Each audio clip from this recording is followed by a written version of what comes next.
일단 제 소리가 계속 들려서.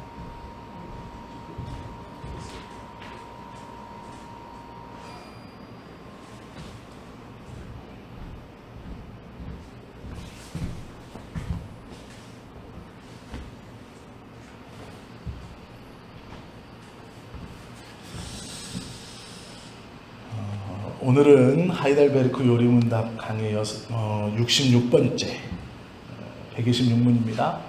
주기도문 5번째 강구인데요. 우리가 우리에게 죄 지은 자를 사하여 준 것 같이 우리 죄를 사하여 주옵소서라는 말씀입니다. 우리가 이 주기도문을 보는 데 있어서요, 가장 기본적인 베이스가 있습니다. 그것이 무엇이냐면 이 주기도문을 고백하는 사람들이 누구인가입니다. 그 사람들은 하늘에 계신 하나님을 아버지라고 부르는 사람들입니다. 즉 우리 아버지라고, 하나님을 가리켜서 우리의 아버지라고 부르는 믿음의 사람들에게 가르쳐 주신 기도문이라는 것을 바탕에 깔고 이 주기도문을 보아야 오해가 없습니다.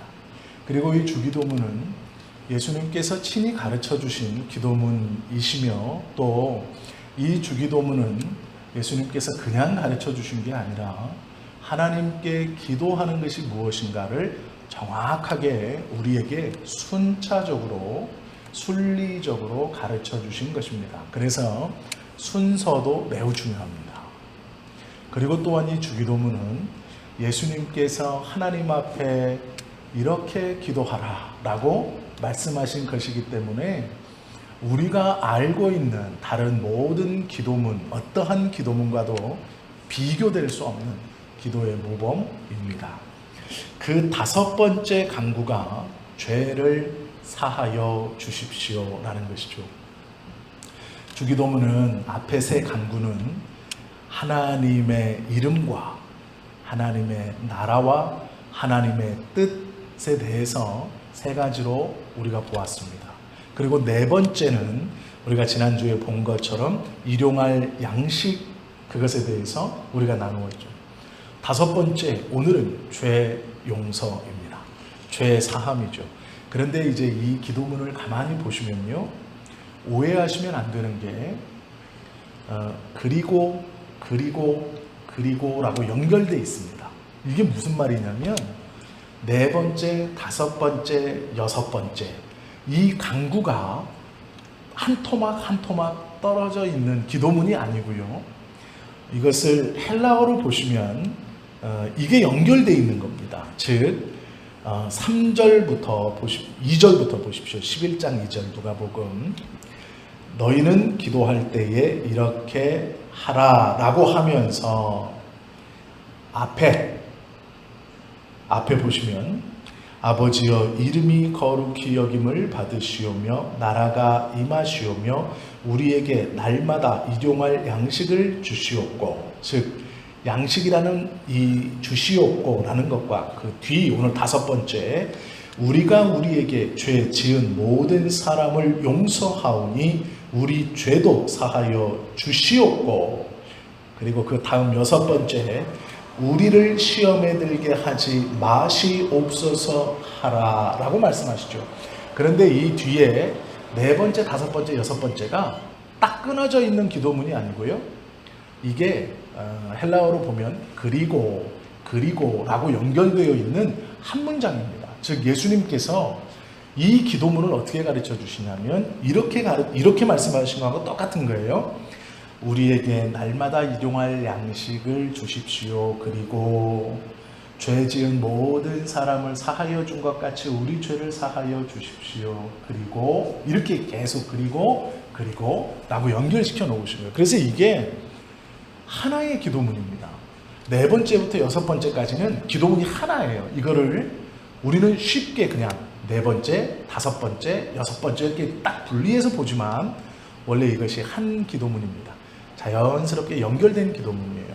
그러면 일용할 양식이 제일 앞에 나오고 맨 뒤에 6번째는 시험에 들게 하지 마옵시고가 나오고 가운데에 죄 용서가 나옵니다. 그러면 이제 우리가 6번째는 다음 주에 볼 것이기 때문에 오늘은 5번째를 볼 겁니다. 그럼 6번째는 이제 원래는 한 기도문이지만 6번째는 다음 주에 볼 것이고 오늘은 5번째인데요.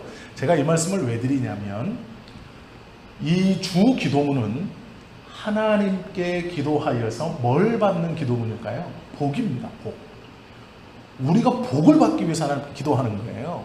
기도라는 것은 하나님과의 신령한 교통인데요. 그 신령한 교통을 이루어 나아가면서 하나님의 뜻을 깨닫고 그 뜻을 실천하는 것이 복입니다. 그러면 우리가 지난주에 복이 무엇인가에 대해서 잠깐 들었어요. 이 기도문에서 5번째에 있는 죄에 대한 용서는 정확히 말하면 이겁니다. 하나님께 네가 받은 은혜가 무엇이냐? 골라라. 1번 날마다 일용할 양식을 공급받는 것. 2번 죄 용서함을 받는 것. 3번 날마다 일용할 양식을 공급받으며 죄사함도 얻는 것. 뭐 고르시겠어요? 두말할 것 없죠. 3번이죠. 이 기도문이 그것과 같은 거예요. 즉 무엇이냐면 날마다 일용할 양식을 허락하시는 복, 그것을 내가 받았습니다. 하나님의 은혜라고. 그런데 죄 용서는 못 받았어요. 그럼 이게 복인가요? 먹을 것만 배 터지게 쌓아 있는데 하나님의 죄 용서를 못 받았어요. 이거는 복이 아닙니다. 그리고 반대로 생각하셔도 돼요. 죄의 용서함은 받았는데 먹을 게 없어요. 이건 복인가요? 이것도 아니에요. 그러니까 예수님께서 왜 이 기도를 연속적으로 한 문장으로 기도하라라고 말씀하시냐면 이 은혜와 복은 하나라는 거예요.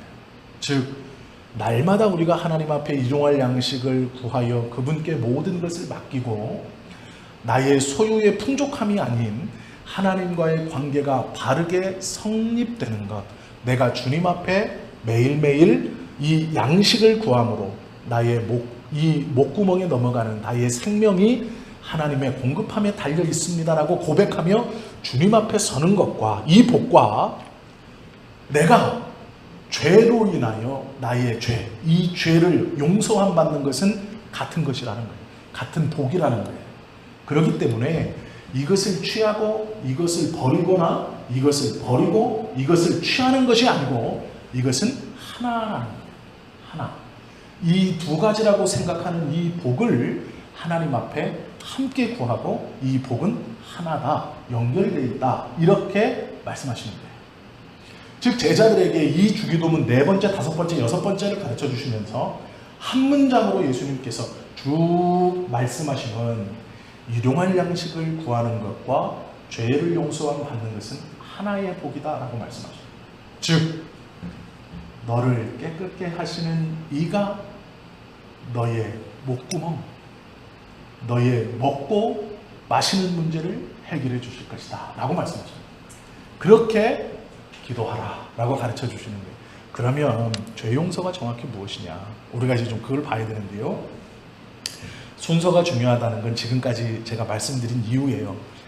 4번째, 5번째, 6번째 간구가 하나이다. 그래서 이 순서가 중요하다라는 것이고요.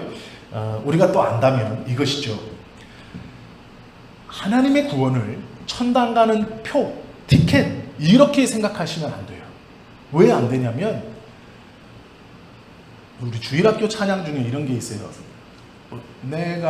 주일학교 찬양이 아닌가요? 내가 예수를 안 뒤 나의 모든 것 다 변했네 이런 거 있잖아요. 내가 예수 믿고서 그렇게 하는 거죠. 죄 사함 받아 나의 모든 것 다 변했네 이렇게 말이죠. 거기서 변화라는 건 뭘까요? 나의 신분이 변화됐다는 뜻도 있지만 생활이 변화됐다. 그런데 대부분 이 그리스도인들, 이제 저희들이 실수하는 것 중에 하나가 뭐냐면 예수 믿는 것을 천당 가는 티켓을 움켜쥐었다고 생각해요. 그러니까 이게 예수를 믿는 것이 천당 가는 표이기 때문에 무엇이 없냐면 경건한 생활이 없어져요. 그러니까 예수는 내가 믿어 이미 천국을 가요. 그렇기 때문에 경건한 생활에 대한 갈망이나 열망이 없어지는 그리스도인들이 많다는 거예요. 나는 어떻게 해도 예수 믿었으니 천국에 가. 그러면 이제 생활적인 면에서 경건함이 사라지기 시작합니다. 그게 막 산다는 게 아니에요. 지난주에 말씀드렸다시피 도둑질이라는 것은 세상의 것을 도둑질하는 것도 도둑질이지만 하나님께 드려야 할 것을 온전히 드리지 않는 것이 도둑질이라고 이렇게 말씀을 드렸어요. 삶에서 경건함이 없어진다는 것은 외형적으로 경건함 이런 게 아니고요. 온전히 즉 간절히 예배하고 찬송하고 기도하고 주님과의 이 예배의 시간 이것을 소홀히 하기 시작해요. 왜 그러냐면 예수 믿는 것이 천국 가는 티켓으로 보기 때문에 그래요. 그래서 예배를 빠질 수도 있고 예배를 좀 쉴 수도 있고 넘어갈 수도 있다 이렇게 생각하는 거예요. 이것이 삶에서 사라져가는 경건의 시간이라는 거예요. 그럼 우리도 예배만 나온다고 그럼 이것을 다 지키고 있느냐, 이 경건의 삶을 유지해가 아니에요. 말씀을 읽지 않거나 정해진 시간을 정해놓고 기도하지 않는 것은 내 삶에서 경건의 모습이 사라지고 있다는 뜻이에요. 내가 그 경건의 삶으로 온전히 변화되지 못했다는 뜻입니다. 그래서 우리가 경건의 모습이 화를 내지 않는 게 아닙니다. 하나님께 드려야 할 경배와 예배와 찬송과 기도를 소홀히 하는 것, 그것이 경건의 모습이 보이지 않는 삶이에요. 즉 예배에 참석하는 것 이것이 기본이지만 또 개인적으로 하나님과의 거룩한 교제가 없는 것은 경건의 삶을 잃어버리는 모습이다. 근데 왜 이렇게 나오느냐? 예수님을 믿는 것이 천국을 갈 수 있는 티켓이라고 생각하기 때문에 그래요. 나는 이미 그 티켓을 호주머니에 가지고 있어요. 이게 믿음이 좋은 것 같지만 경건의 모습이 삶에서 사라진다는 것은 매우 슬픈 일이죠. 우리가 이 경건의 모습이 사라짐을 하나님 앞에 용서를 구하는 것이 오늘 이 5번째 강구의 핵심입니다. 즉 죄를 사하여 주옵소서라는 것은요, 내 삶에서 그렇게 없어지는 경건의 모양, 경건의 삶의 태도, 그것에 대해 하나님께 용서해달라 기도하는 거예요. 그러면 그렇게 기도하는 사람은 결국 경건의 모양을 회복하게 되겠죠. 이해가 되셨죠? 자, 보세요. 경건의 생활이 없다는 것은 이제 문제가 되는 건데요. 우리가 이 구절을 보면 앞에 좀 오해할 것이 나와요. 그게 무엇이냐면 이런 거죠. 이걸 좀 짚고 넘어가야 나중에 이걸 오해가 없어요. 우리가 우리에게 죄 지은 모든 사람을 용서하오니, 요게 문제예요. 어떤 사람은 요걸 보면서요 이렇게 말합니다. 봐라, 사람의 선행이 얼마나 중요한지. 우리가 우리에게 죄 지은 사람을 우리가 용서하는 그것, 이 선행을 가지고 하나님 앞에 나아가서 나의 죄를 용서해 주십시오라고 하는 말이 예수님의 가르침 아니냐. 이걸 이렇게 가르쳐요. 딱 들으시기에 어떠세요? 이게 뭔가 아닌 것은 같은데 왜 아닌지는 모르는, 그죠? 아닌 것은 같아요. 왜 써 있으니까 아니라고는 말을 못 하겠어요. 겁나서. 자, 우리가 우리의 죄를 사하여 준 것 같이 우리의 죄를 사하여 주옵소서. 뭐가 먼저 있어요? 우리가 우리의 죄를 사하여 준 것 같이가 이 말씀으로 보면 먼저 있어요. 그죠? 그렇기 때문에 어떤 사람들은 이렇게 가르칩니다. 사람의 선행, 너의 결심. 그것이 먼저 동반되지 않으면, 먼저 선행되지 않으면 하나님께서 너의 죄를 용서치 않으신다. 이렇게 가르쳐요. 이 구절을 가지고. 이건 틀린 겁니다. 이거는 전혀 뜻을 곡해하는 거예요. 그리고 또 어떤 사람이 이렇게 가르칩니다. 요 11장의 주기도문은요, 하나님이 십자가 지기 전에 가르쳐 주신 거예요. 그러면 지금 우리는 십자가를 진 후에 예수 그리스도의 은혜를 안 사람들이죠. 그죠? 예수님의 십자가가 먼저 있었어요. 우리보다. 시간상으로. 그렇기 때문에 예수님의 십자가의 은혜를 통해 죄세함을 받은 사람들은 이 기도문을 할 필요가 없다. 죄를 용서해 달라고 기도할 필요가 없다. 이렇게 가르칩니다. 옳은 걸까요, 이게? 말은 참 교묘하게 맞는 것 같아요. 그렇지 않아요? 예수님이 십자가에 지기 전 가르쳐 주신 기도예요. 우리의 죄를 용서해 주십시오. 그런데 예수님이 십자가를 지셨어요. 그리고 우리는 죄 용서를 받았어요. 그 은혜를 알아요. 그러니까 우리는 예수님이 십자가 지기 전 가르쳐 주신 이 기도, 우리의 죄를 용서해 주십시오라는 것을 기도할 필요가 없다, 이렇게 가르치는 사람도 있어요.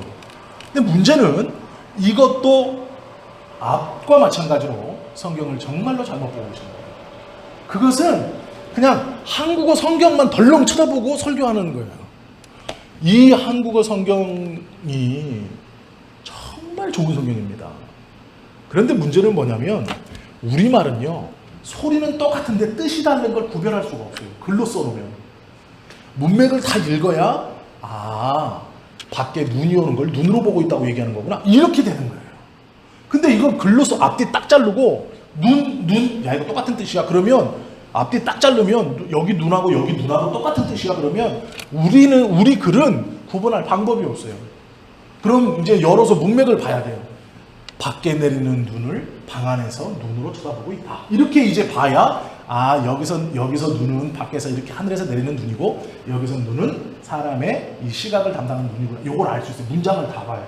그런데요, 요 4절 요것만 딱 보고 예수 믿는 사람은 십자가의 은혜에서 이미 죄를 용서받았기 때문에 죄 용서해달라고 할 필요가 없어, 이렇게 가르치는 사람이 있고, 또 먼저 말씀드렸다시피 또 이것을 전혀 독해하여서 우리의 선행이 먼저 일어나야 하나님 앞에 온전히 죄를 사함받을 수 있다, 이렇게 잘못 가르치는 사람도 있다는 거예요. 이거를 그대로 보고.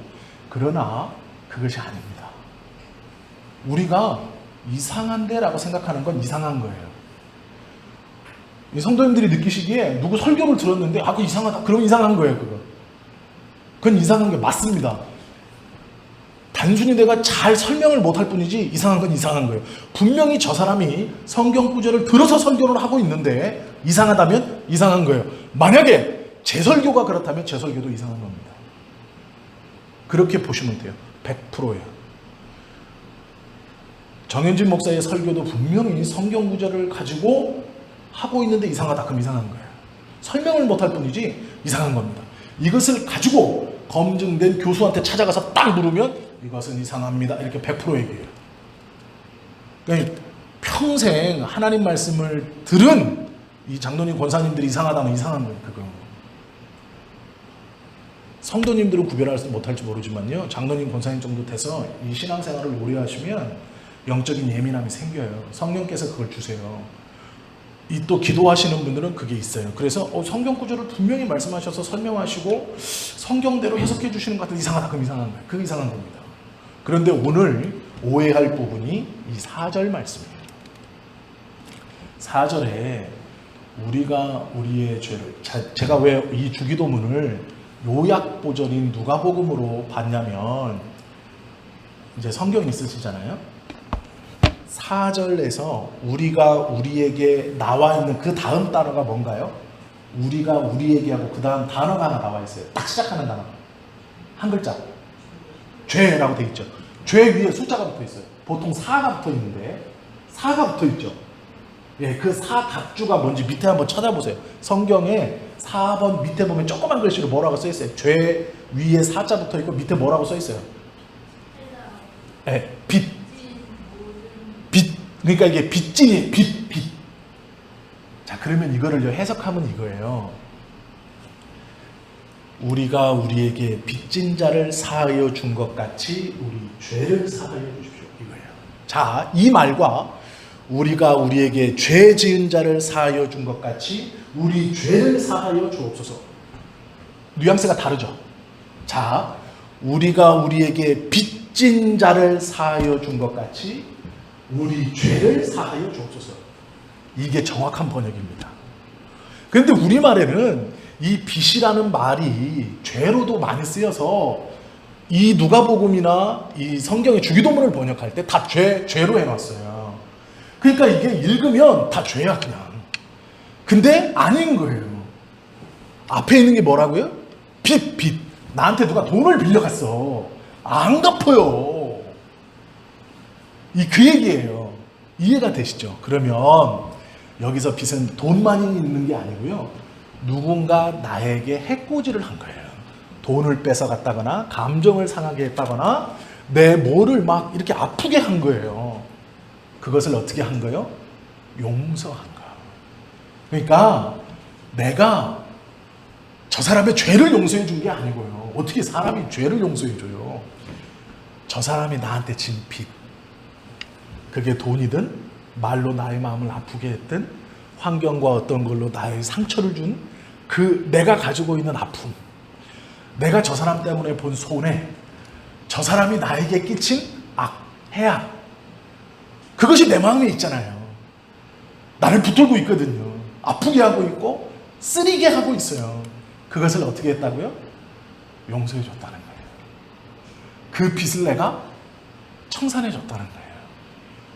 그것처럼 하나님 나의 죄를 용서해 주십시오. 그런데 놀라운 게 있습니다. 순서가요 중요한 게 아니에요. 이것은 우리예요. 우리. 여기서 말하는 우리는 맨 꼭대기의 우리, 하늘에 계신 하나님을 우리 아버지라고 고백하는 공동체예요. 그 하늘에 계신 우리 아버지라고 공동체로 고백하는 그 우리가 여기에서 우리예요. 우리가 우리의 죄를, 자, 이 말을 정확히 해석하면 이겁니다. 우리가 예수 그리스도를 하나님을 아버지라고 부르는 공동체의 진빚, 교회에서 입은 상처들, 성도 간에 입은 상처들, 내 마음에 기도 응답을 받지 못하여 한 실망들, 왜 나만 이럴까라고 생각하는 그 자괴감들, 그런 모든 것이 빚이에요. 하나님을 아버지라고 함께 고백하는 공동체에서 일어난 빚. 이해가 되지? 감이 잡히시죠? 그것을 용서해 준 거예요. 죄가 아니고, 물론 죄라고 해도 뜻은 비슷하지만 뒤에 죄 때문에 오해가 생기기 때문에 이걸 빚이라고 하는 거예요. 빚. 밝은 빚 아니고 빚. 돈을 꿔가서 야, 빚 내놔. 너 나한테 빚 졌잖아. 이 빚. 그 빚은 금전적인 빚뿐만이 아니에요. 그것을 용서해 줘요. 그런데 5절은 놀랍게도요. 이 하이델베르크 요리문답에서 이 5번째 기도문을 풀이할 때 이렇게 풀이했어요. 5번째 강구는 무엇입니까? 라고 물어요. 그리고 이 강구가 뭐냐면 우리가 우리에게 죄 지은 자를 사하여 준 것 같이 우리 죄를 사하여 주옵소서입니다.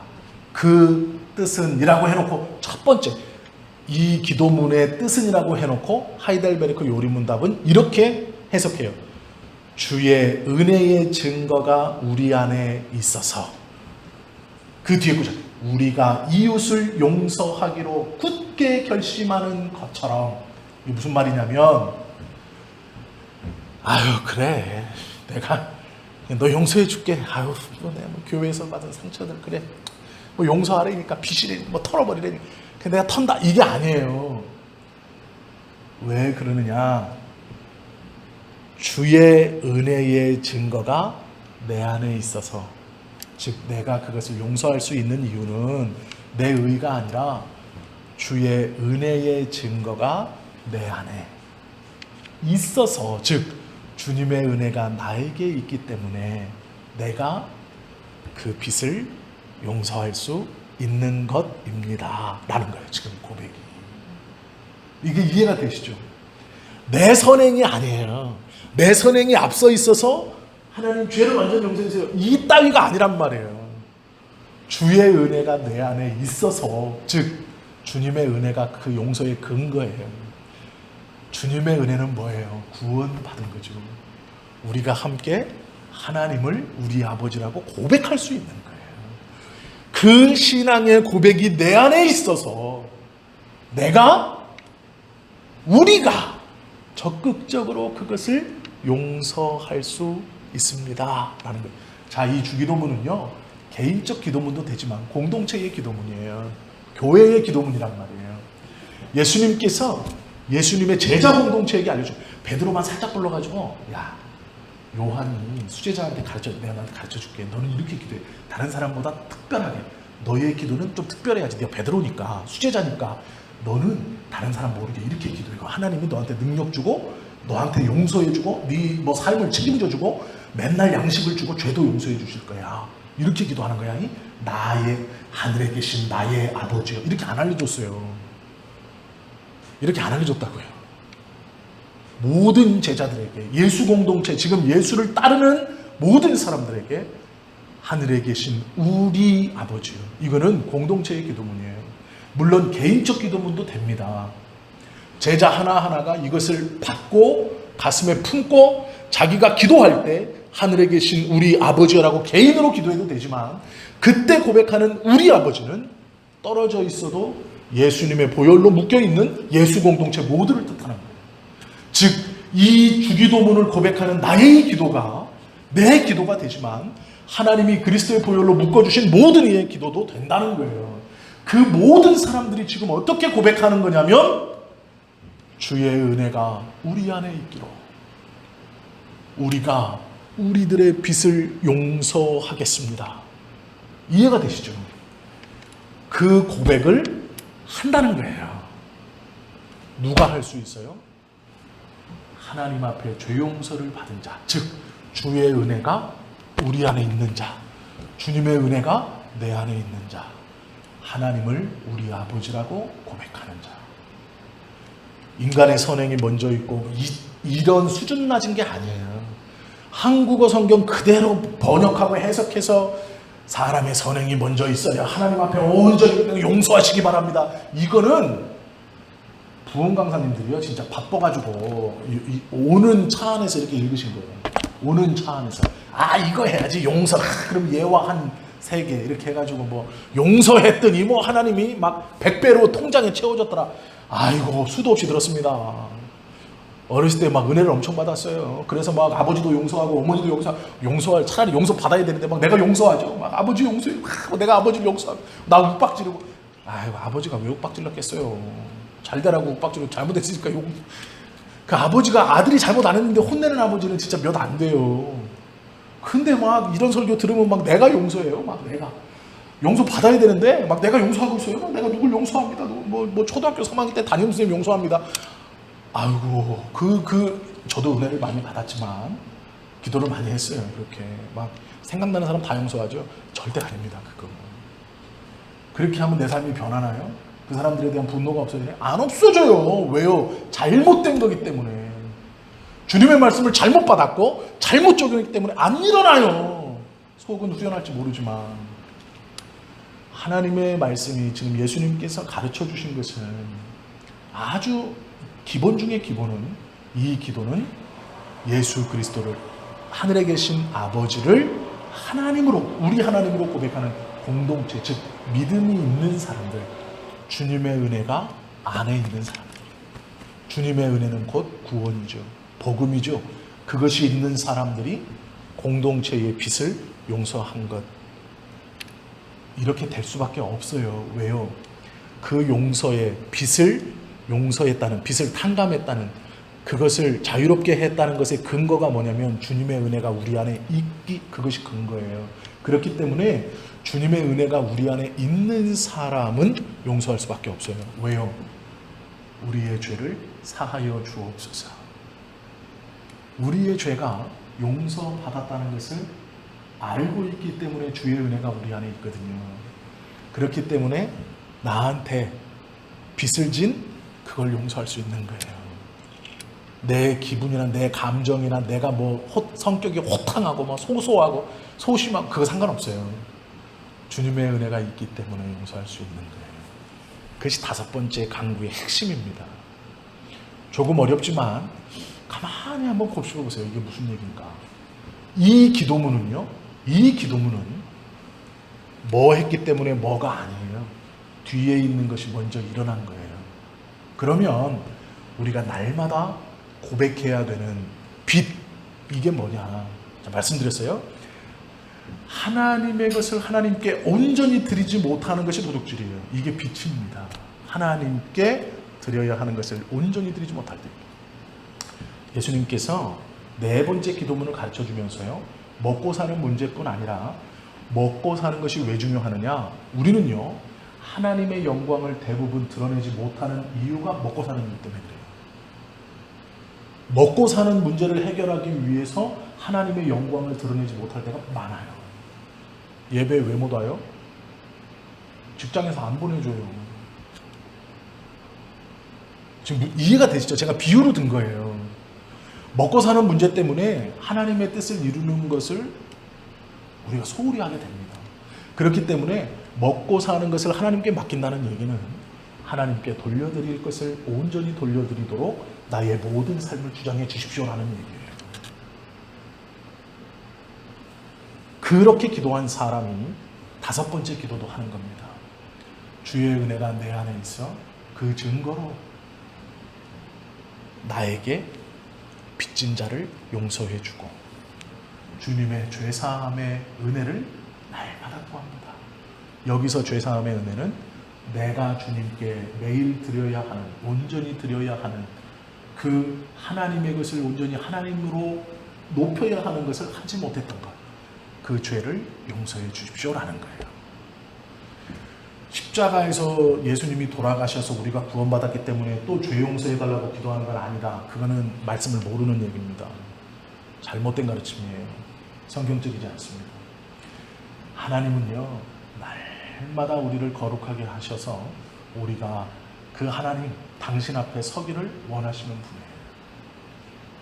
경건한 사람은요, 즉 하나님의 구원의 은혜가 무엇인지 아는 사람은요, 자기의 죄가 보였을 때 민감하게 반응하고 그것을 하나님 앞에 가지고 나아가 용서를 구하고 거룩하게 되기를 열망하는 사람이에요.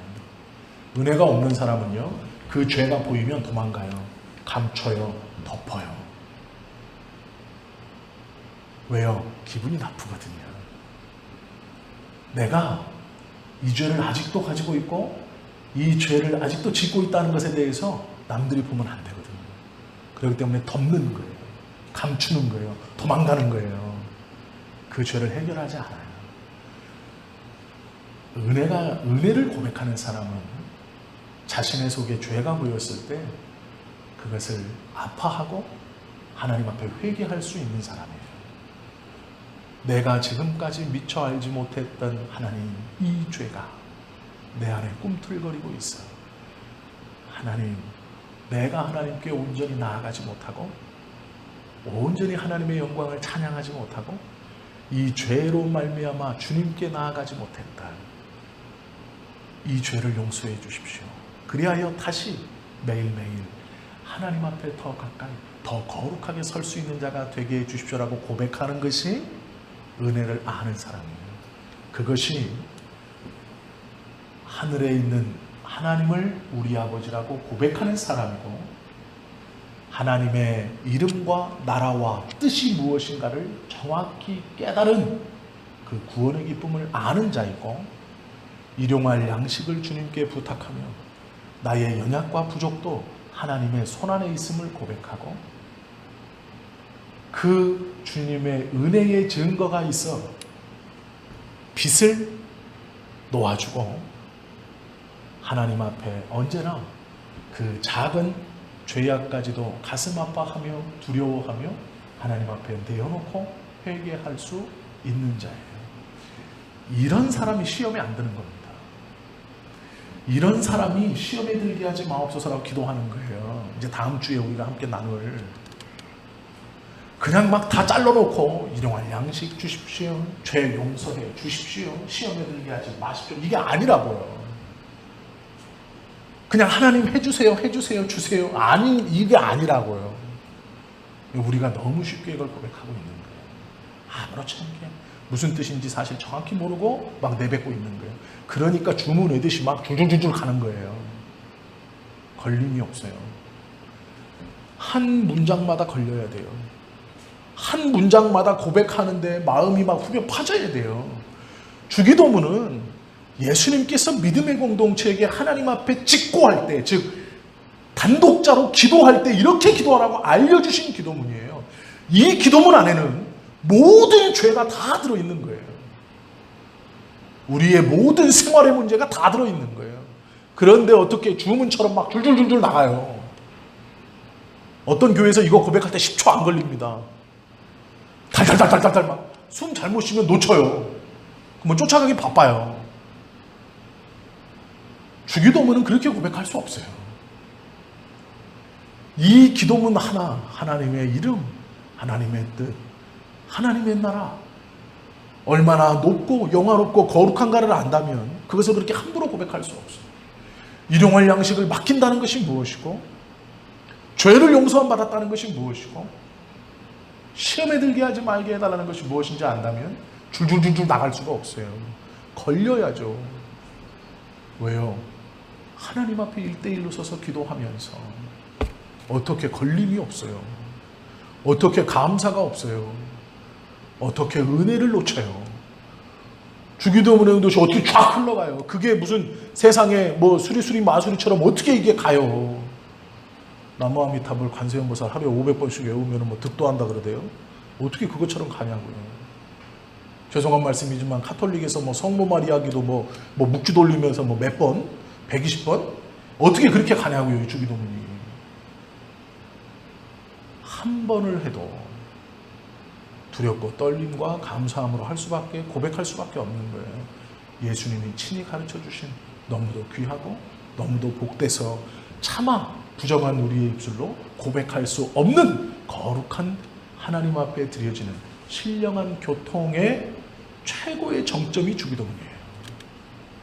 그렇기 때문에 이것을 정성스럽게 고백하면 예수님께서 우리에게 원하시는 우리의 신앙의 그 모든 진액을 짜내서 고백하는 것과 같은 거예요. 그러니 이 주기도문만 잘 해도 하나님은 한없이 무한한 영광을 받으실 것이고 우리의 신앙은 그분 안에서 평안함을 누릴 거예요. 다른 것 중언부언하게 떠드실 필요도 없어요. 이 기도 안에 다 들어있어요. 우리의 생활의 필요와 나의 영과 육의 모든 것들이 하나님께서 주시는 그 은혜의 모든 것이 여기 다 들어있는 거예요. 이것을 아주 우리의 신앙의 모든 것을 담아서 고백할 수 있는 것이죠.